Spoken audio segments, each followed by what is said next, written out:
Oh, empath, let me ask you a question. How dark have you seen the narcissist go? How dark have you seen the narcissist become? Well, in my experience, the answer to that question is how dark are you? I'm talking to the empaths. I'm talking to the empaths. I'm not talking to the average victim of narcissism. I'm talking to the chosen ones, the special ones, who don't consider themselves victims. They are the empathic type, the ones who have so much to give that even after enduring serious abuse, they still come out on the other side shining. The reason that the darkness was so great is because, brace yourself, empath, it's your darkness. The narcissist is a reflective master, a master of mirrors. They reflect your darkness.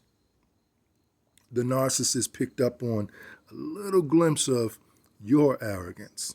I know this is going to upset the apple cart a little bit, but this is why we as empaths cannot consider ourselves victims. We're only victims of ourselves. The narcissist became the accuser that you are to yourself. The narcissist became the darkness in you. And they reflected it back. And that's why you didn't leave, because you recognized something familiar about what the narcissist was doing, was saying, and how they were acting. The part that hurt you was because you had not realized as of yet how dark you can be also, empath. But yes, not all of your truths are light-based, are decent. Some of them are dark. When you learned to embrace the darkness of yourself, you also learned in that instant, in that moment, how to defeat the narcissist, how to starve the narcissist. Because in starving the narcissist, you had to fast. You had to starve yourself. You had to starve your arrogance. You had to starve your often moments where there was no empathy or lack thereof. You had to starve the anger in you. And so you learn to become the truest version of yourself by dealing with the narcissist. The narcissist is the reflection of you. When you embrace it, you don't look to call the narcissist a narcissist. You don't, because you don't look to call yourself a victim. You simply don't.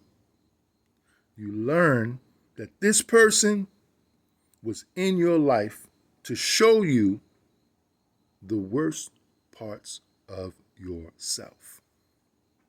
And when you learned what to do with that and how to identify it, how to recognize it, you learned what to do about the narcissist.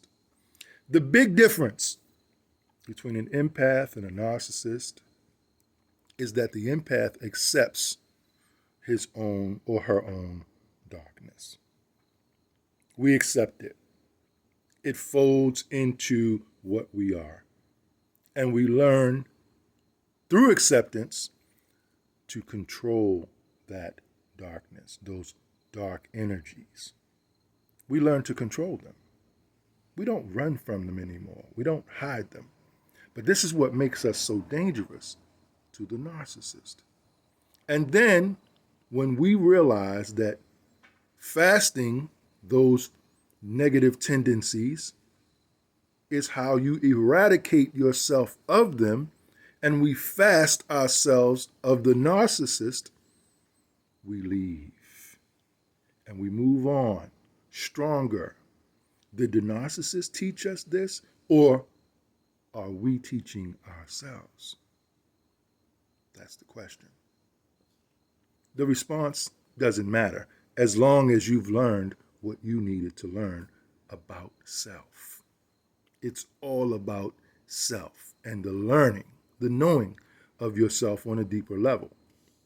So don't be upset. Don't be upset. The difference is when you leave the narcissist, you allow forgiveness to take hold and you forgive, but you do not reconcile with the narcissist.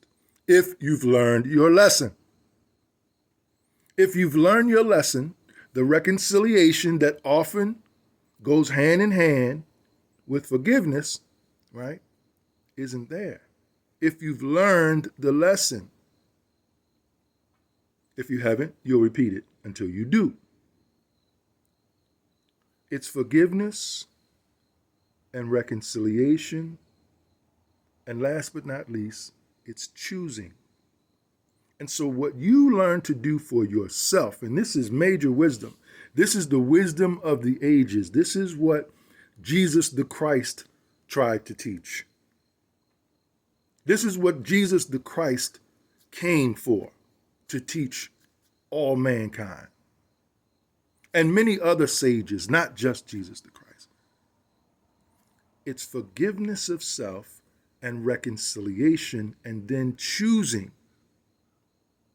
The narcissistic person that you had a lifetime, life-altering experience with cannot do those things.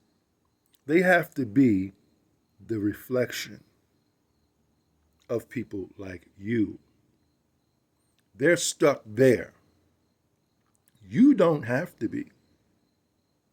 You don't have to be. They're stuck there. It is not for you to worry about changing them. You forgive and you move, but you move into reconciling yourself, the different parts of yourself, the various parts of yourself, some light, some dark. You reconcile them and you pull them together, and you choose you going forward. You choose you. That doesn't mean that you harm anyone else. You choose you. You build. You discover. You learn. You implement. And you execute those things that are going to be healthy and are going to have positive outcomes for you. That's what you learn to do. You learn to affiliate and associate yourself with those types of people going forward. The narcissist can't do that. But that wasn't their role in your life anyway, so it doesn't really matter. The narcissist is a reflection of your dark side. That's why you held on to them. It was somewhat familiar. That's why you kept them around. That's what happened. You're not a victim. You're not a victim of narcissism. And I stand here as one who was taken through what most would call the ringer. The ringer. Physically, mentally, spiritually, financially. I stand here today as one who was literally taken through the ringer by the narcissist. I've had cancer, diabetes, and all of this, and all of it I sort of kind of blamed on all of the crazy stuff that I was going through when I was with that narcissistic person. But guess what? I'm the reason. I'm the cause. And I am the effect. But I'm also the closure. I'm also the reconciler. I'm also the chooser. More powerful than ever before. Beware and be aware. Peace.